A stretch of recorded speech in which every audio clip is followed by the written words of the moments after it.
Bacaan-bacaan sela-sela antara tarawih belum ada contohnya dari Rasul sallallahu alaihi wasallam.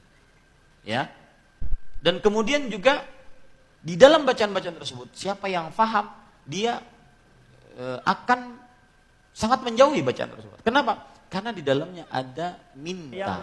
Al-Khalifatul Awal Abu Bakar Siddiq. Nah, jamaknya radhiyallahu an. Nah, gitu. Itu. Ikhwatiddin, itu tidak ada dasarnya. Assalamualaikum warahmatullahi wabarakatuh. Alhamdulillah, kembali lagi kita di channel Mbot Official. Di video kali ini kita akan membahas mengenai bacotan-bacotan salafi lagi. Kita akan membahas mengenai perkataan salafi yang mereka mengatakan pengucapan Al-Khalifah, pengucapan kata-kata Sayyidina di sela-sela salat tarawih adalah bid'ah. Ini adalah salah satu bentuk kurangnya wawasan salafi wahabi di Indonesia. Yang sering kita bahas bahwasanya mereka hanya memahami bid'ah sesuai dengan nama mereka wahabi, wawasannya hanya bid'ah. Maka bagaimana jawabannya dari ustadz-ustadz terkemuka di Indonesia ini? Mari kita simak video ini sampai akhir. Menyebutkan sahabat Nabi di sela-sela sholat tarawih, hukumnya adalah termasuk bid'ah. Ada yang Al-Khalifatul Awal Abu Bakar Siddiq. Nah, jamaknya radhiyallahu an. Nah, gitu. Itu. Ikhwatiddin, itu tidak ada dasarnya. Kemudian saya bertanya-tanya, kenapa di masjid-masjid yang mewarisi tradisi itu, apa namanya, Kesultanan Mataraman itu, nyuwun sewu, ada Bilal ketika sholat tarawih. Jadi kalau kita sholatnya 20 rakaat itu tiap 4 rakaat ada penyebutan nama khalifah, penyebutan nama Khulafaur Rasyidin. Saya dulu pokoknya nganggap saya nesu itu bid'ah ini. Saya tanya si mbah saya, itu kenapa toh? Kok kayak begitu? Engko sekle, ceritanya begini. Dulu ketika Islam masuk ke Nusantara, ternyata ada yang ikut pengen dompleng, yaitu orang-orang yang membenci Khulafaur Rasyidin. Mereka tidak suka pada Khulafaur Rasyidin. Itu ada yang pengen dompleng dakwah ini. Makanya salah satu dalam legenda Jawa itu, Wali Songo itu ada yang namanya Syekh Siti Jenar. Kenapa disebut Siti Jenar? Siti artinya lemah, Jenar itu abang, tanah merah. Itu adalah tanah yang tersiram darah Husain radhiyallahu anhu, tanah Karbala. Jadi dia datang juga sebagai seorang mubalik ke Nusantara, berdakwah dan memang dapat pengikut. Di dalam naskah Babat Pangeran Adilangu tentang murid Syekh Siti Jenar namanya Ki Kebo Kenongo yang berkedudukan di Pengging, Boyolali, yang kemudian dituduh bughat, memberontak, membangkang kepada Kesultanan Demak. Itu Ki Ageng Pengging itu punya 2 ekor anjing. Anjing ini dia lempari batu kalau sedang marah. Anjing ini oleh beliau diberi nama Abu Bakar lan Ngumar. Jadi kebenciannya sampai di level itu. Maka kata kakek saya, beliau mengatakan, maka para raja dinasti Mataram itu mengkreasi satu amal, sebenarnya bukan amal, tidak termasuk di dalam sholat, dia diletakkan di luar sholat, hanya sebuah perkataan untuk menjaga masjid-masjidnya dari pengaruh Syiah. Caranya bagaimana? Al-Khalifatul Ula Amirul Mukminin Abi Bakr Siddiq hal tardu'an. Maka dijawab nardu'an. Al-Khalifatul Tsani Amirul Mukminin Abu Hafsin Umar ibn Khattab radhiyallahu anhu hal tardu'an, nardu'an. Nah, pertanyaan kemudian dijawab hadirin, nardu'an ini untuk menjaga rakyat Mataram dari pengaruh Syiah. Ternyata begitu caranya. Nah, saya tanya, mau enggak jadi bid'ah boh itu? Wow, enggak ada tuntunannya kok melaksanakan yang seperti itu. Yo dianggap bid'ah yo piye yo le. Ning itu ketika itu diperlukan untuk menjaga akidah. Ya, orang Syiah ikut tarawih di situ mesti enggak kuat. mesti metu, gak kuat itu kalau kemudian denger yang begitu-begitu di dalam tarawih. Makanya itu menjaga akidah masyarakat awam. Turno ya Le, wong itu kan di luar sholat. Wong di luar sholat ki kowe takon karo jejermu. Ngelak ora e? Terus dijawab mboten. Ngono kuwi ngelak ora e? Ngelak. Ngono ki ora. Nggih pareng. Ha mosok takon kowe ridho karo Abu Bakar pora. Ngono kok ora oleh. Lah ya oleh to Le. Jadi ini bahasa kakek saya ketika menjelaskan bahwa yang seperti ini dulu dipakai untuk menjaga akidah. Masya Allah, kalau itu benar, memang demikian keadaannya, betapa luar biasanya bagaimana para ulama ini kemudian menjaga kita semua, masyarakat awam, dari pengaruh-pengaruh yang berbahaya. Puasa diwajibkan tahun berapa Pak ini? Tahun kedua Hijriyah. Baik. Berarti Nabi puasa berapa tahun? 9. Nabi pernah sholat tarawih? Nabi pernah tidak berjamaah? 3 kali. Baik. Kenapa Nabi tidak berjamaah setelah itu? Aku diwajibkan. Sahabat ada yang berjamaah? Ada. Baik. Dilarang oleh Nabi? Tidak. Berarti jamaah salat tarawih sunnah apa bid'ah? Sunnah. Baik. Selama itu dan wahyu masih turun, syariat masih belum lengkap, ada tidak Nabi mengajarkan jamaahnya, ayo setiap 2 rakaat ini selawatnya, setiap 2 rakaat ini selawatnya, ada enggak? Tidak ada. Disinilah pentingnya mempelajari sunnah dengan sunnah Nabi SAW. Makanya nanti dari masjid ini ke masjid ini zikirnya beda. Kalau di kampung saya Subhanal Malikil Quddus, kampung sebelah Subhanal Malikil Ma'bud, Subhanal Malikil Mawjud, ya kan? Berbeda-beda. Ada yang panjang, ada yang pendek. Allahumma musta'an. Alasannya bukan asal berzikir. Karena zikir itu ada yang diterima, ada yang ditolak. Yang diterima yang ada dalilnya. Yang ditolak yang tak ada dalilnya. Kemudian ada tasbih-tasbih di celah-celah, di sela-sela tarawih. Subhanal Malikil Ma'bud, Subhanal Malikil Mawjud, Subhanal Malikil Hayyil Ladzi la yanamu wa la yamutu wa la yafutu abada. Subuhun Quddus Rabbuna wa Rabbul Malaikati war Ruh. Allahumma salli ala Sayyidina Muhammad. Allahumma salli wa sallim alaihi. Allahumma salli ala Sayyidina wa Syafi'ina wa Zukhrina wa Maulana Muhammad.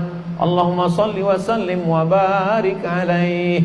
Apa dalil orang bertasbih-tasbih di celah-celah tarawih ini? Maka ketika duduk istirahat, orang Makkah itu duduk istirahatnya sambil tawaf. Ada yang baca Quran, ada yang berzikir, tapi sebagiannya tawaf. Subhanallah walhamdulillah wa la ilaha illallah wallahu akbar, sambil menggerak-gerakkan kaki karena tegak lama berdiri. Orang Madinah tak bisa tawaf. Maka orang Madinah yang tak bisa tawaf tadi, mereka baca Quran, berzikir.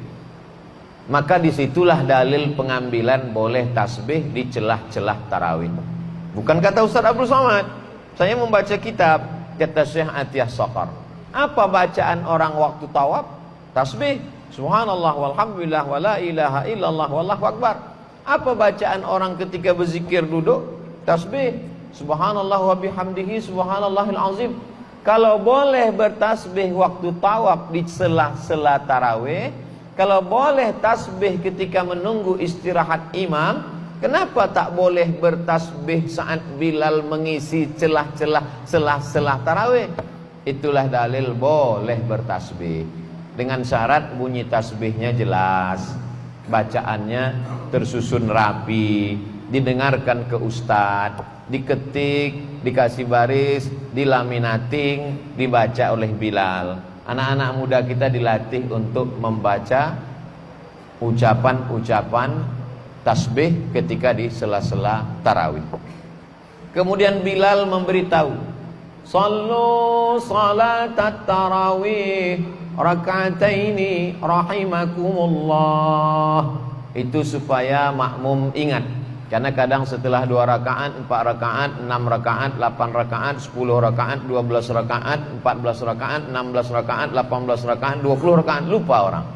Kalau dulu di kampung kita, rakaat pertama, kedua, Alhaakumut Takasur. Habis itu wal asri. Kemudian sekarang banyak imam hafal-hafal tengah, lalu kemudian lupa makmum ini rakaat keberapa. Ini apakah masih tarawih atau witir? Maka Bilal memberitahu kepada jamaah bahwa kita masih witir. Lalu kemudian Bilal ngasih tahu jamaah, sallu salatal witri salasa raka'atin, untuk memberitahu makmum yang tak terbiasa. Misalnya ada musafir, sholat dia di masjid kita, atau ada tamu dari jamaah, datang dia kemari, dia tak tahu imam ini witirnya 3 atau 21. Maka dari Bilal itulah memberitahu, sallu salatal witri salasa raka'atin asabakumullah. Oh, 3 rakaat. Sallu salatal witri raka'ataini. Karena kalau tidak dia bertanya-tanya. Kalau orang tidak jelas niatnya di awal, maka tak sah salatnya. Innamal a'malu binniyat. Segala amal dengan niat. Assalamualaikum warahmatullahi wabarakatuh. A'udzubillahi minasyaitonirrajim. Bismillahirrahmanirrahim. Alhamdulillahirabbil alamin wassalatu wassalamu ala sayyidina wa nabiyyina Muhammadin sallallahu alaihi wasallam wa ala alihi wa ashabihi ajmain, amma ba'd. Kaum muslimin muslimat, para pemirsa rahimakumullah. Adalah sebuah tradisi di masyarakat Indonesia ketika kaum muslimin menjalankan sholat tarawih, biasanya di sela-sela 2 rakaat mereka membacakan sholawat. Lantas ada juga yang membacakan nama-nama 4 khalifah, 4 Amirul Mukminin, yakni beliau Sayyidina Abu Bakar, Sayyidina Umar, Sayyidina Utsman, dan Sayyidina Ali. Apakah ini landasan hukumnya? Pertama yang perlu kita lihat, dalam fikihnya Imam Syafi'i radhiyallahu anhu, beliau Imam An-Nawawi menulis dalam kitab Al-Majmu' bahwasanya menurut pandangan beliau, ketika seseorang menjalankan sholat sunnah, kemudian menjalankan sholat sunnah yang berikutnya, maka dianjurkan untuk berpindah tempat. Misalkan kita sholat sunnah 2 rakaat salam, maka ketika kita hendak sholat sunnah lagi, maka kita dianjurkan untuk berpindah dari tempat itu, bergeser ke tempat lain. Hal ini supaya agar taktsiri mawadhi'is sujud, kata Imam Nawawi, memperbanyak tempat sujud yang nantinya akan menjadi saksi kita di akhirat. Kalau tidak mampu pindah atau tidak menjalankannya, maka solusinya adalah bisa dipisah dengan kalam insanin atau pembicaraan yang lain. Kemudian kita bisa melihat dalam Sahih Muslim, dalam hadis yang diriwayatkan oleh beliau Imam Muslim, beliau menyampaikan sebuah hadis yang disampaikan bahwa fala tusalliha bi sholatin hatta takallama au takhruj. Jangan kau sholat seusai sholat Jumat kemudian sholat sunnah, jangan langsung sholat. Berpindahlah tempat atau kalian berbicara dulu. Di sini sebagai pemisah antara 2 sholat, baik sholat sunnah dengan sholat sunnah yang lain, ataupun sholat fardu dengan sholat sunnah, ada 2 hal pemisahnya. Bisa dengan kalamin akhir, ucapan-ucapan yang lain, bisa dengan berpindah tempat. Melihat hal ini, para ulama-ulama akhirnya membuat sebuah solusi. Ketika seseorang melakukan jamaah sholat tarawih, sangat sulit kita seandainya kita anjurkan para makmum ini berpindah-pindah setiap 2 rakaat. Setiap 2 rakaat pindah tempat, setiap 2 rakaat pindah tempat. Ini tidaklah simple. Akhirnya para ulama memilih opsi yang kedua, yakni dengan kalamin akhir. dengan ucapan yang lain. Maka berdasarkan hadis yang lain bahwa setelah sholat kita dianjurkan berdoa. Dan doa ini sangat dianjurkan, bahkan disepakati ulama, diawali dengan bacaan sholawat, atau di tengah-tengahnya baca sholawat, atau ditutup dengan sholawat. Memandang hadis ini, akhirnya ulama mengambil sebuah jalan tengah, yakni di antara sholat tarawih 2 rakaat salam dan sholat tarawih berikutnya dipisah dengan salam, dipisah dengan sholawat kepada Nabi Muhammad Sallallahu Alaihi Wasallam. Ini adalah satu bentuk pemisah kalamin akhir yang bahkan justru sangat bermanfaat untuk para jamaah. Membaca salam dan sholawat kepada Nabi ini adalah satu bentuk syiar. Namun yang harus perlu diketahui, memang tidak ada dalil secara khusus yang secara sharih yang mengatakan bahwa dianjurkan membaca sholawat di antara sholat tarawih 2 rakaat dan sholawat tarawih berikutnya. Namun ini adalah satu jalan tengah dari para ulama. Ada ulama lain yang menambahkan juga dengan mempersiarkan nama-nama dari para khulafaur rasyidin. Beliau adalah para imam kita, para imam ahlu sunnah wal jamaah. Sehingga dua hal ini digabung menjadi satu, membaca salam, sholawat kepada Nabi, dan memperkenalkan nama-nama para khulafaur rasyidin yang 4 sekaligus mendoakan mereka. Ini adalah bentuk kalamin akhir, solusi yang solutif dari para ulama, daripada hanya berbicara saja yang tidak ada manfaatnya. Maka mari berdasarkan anjuran para ulama ini, berdasarkan arahan para ulama ini, kita melaksanakan sholat tarawih dengan khusyuk. Dan bukanlah satu bid'ah, bukanlah satu yang mengada-ngada, yang dilarang oleh Islam orang-orang muslim membacakan sholawat, salam, membaca nama-nama khulafaur rasyidin sekaligus mendoakan mereka. Ini bukanlah satu bid'ah yang dilarang dalam Islam. Semoga bermanfaat. Ihdinas shiratal mustaqim. Assalamualaikum warahmatullahi wabarakatuh. Alhamdulillah kawan-kawan, itulah tadi jawaban dari beberapa ustadz mengenai perkataan bid'ah yang disebutkan oleh para Wahabi Salafi yang ada di Indonesia. Terima kasih sudah menonton video ini, semoga bermanfaat. Silahkan share. Assalamualaikum warahmatullahi wabarakatuh.